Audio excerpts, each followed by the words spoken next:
okay, we're ready. They're now in tune to Kris Kelli and what she's about. So big up the cartel fully. The single did well, very, very well. Yeah, man. Me like that song there. All right, Miss Kris Kelli, which producer was the first producer for say, come vice pan a rhythm here?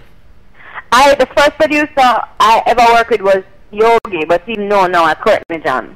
Okay. And it's him voiced me first because a lot of people don't know I was actually discovered singing at karaoke by him and his brother Chris Smith, who is Nelly Furtado's manager. Okay. So that's how I actually started singing professionally, because I was singing a Nelly Furtado song at karaoke and our manager was in the house. And immediately we started working together. 2 weeks later I was in the studio with Yogi.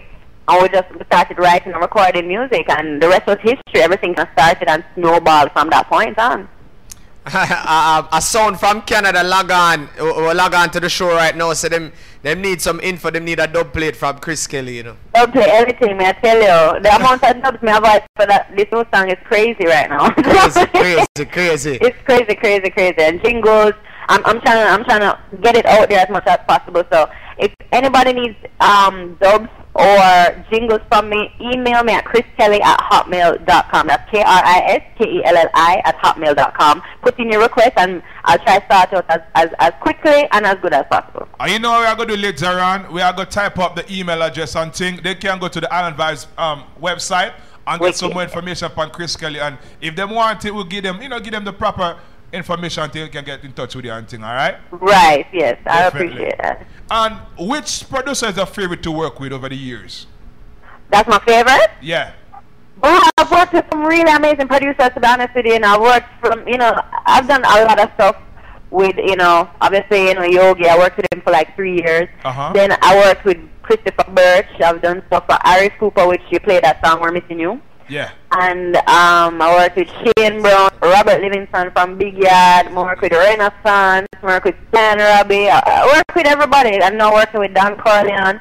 I've worked with basically everybody in the industry. So I don't know who I would really say is my favorite, but all I can say is that I've learned a lot from each person, because each producer that I have worked with, they have all brought out a different side of me, musically.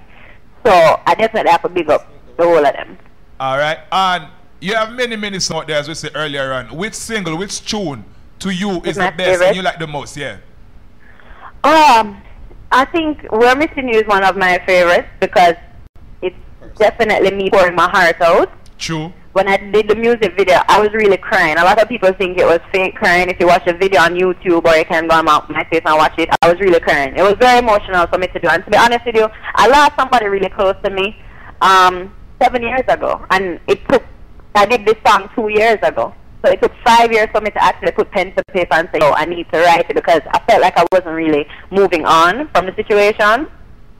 And I said, since I'm an artist, I need to be able to express myself, put pen to paper. I didn't even write the song for it to even be released. I just wanted to write the song to kind of get over it. And then when I was playing me the Guardian Angel rhythm, it hit me immediately, and I started singing it immediately. And I was like, this is exactly the perfect rhythm for it. And I did it, I recorded it, and when I heard it, when Aris kind of gave me a rough balance of it, and I was in the studio, because Aris actually also did an acoustic version to it, which is even more like, emotional. More sad, yeah. Yeah, and when he played for me, I started crying in the studio, and he never even know, but I started crying in the studio, because I was like, oh my gosh, this is exactly what I needed to do. And when I played it for his family, the person who passed on, they loved it, but they all started, crying, but they were so appreciative of it, and we did the video wicked, and we represented it well. And I was very happy to be the one to do so, and a lot of people come to me and, big me up for the tune, because basically, it was very hard for me to do, and I was very happy that I was able to do it, and I see it helped a lot of people kind of move on when they're in that situation as well. So I was happy. When you did that song in 2007, around the same time, around September, when the song I get played enough at Jamaica, we in West Palm, Florida, we lose our friend around the same time. And that was the same time when Fallen Soldiers came out, so that's close to me too.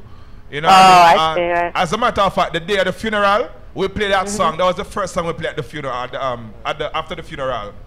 We played that. Some people say, play it again, play it again. We played that and play Fallen Soldier afterwards. So really? yeah, definitely. Come on. Yeah, but I appreciate it.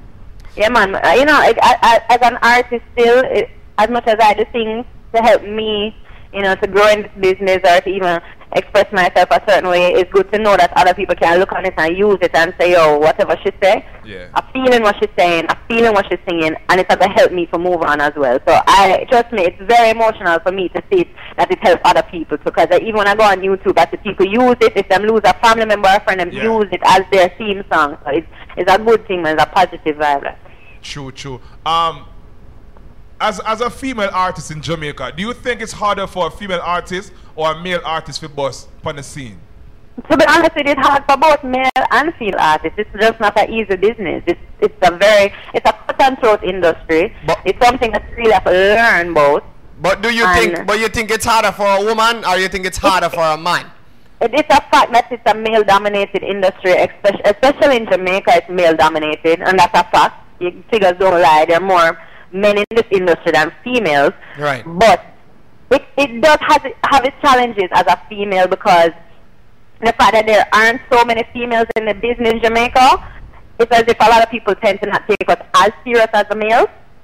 And especially if them look pretty like you know? I mean, you know, people will try anything. They will come to me with a lot of things, but people see me, and I might be a little bit in body, and they might think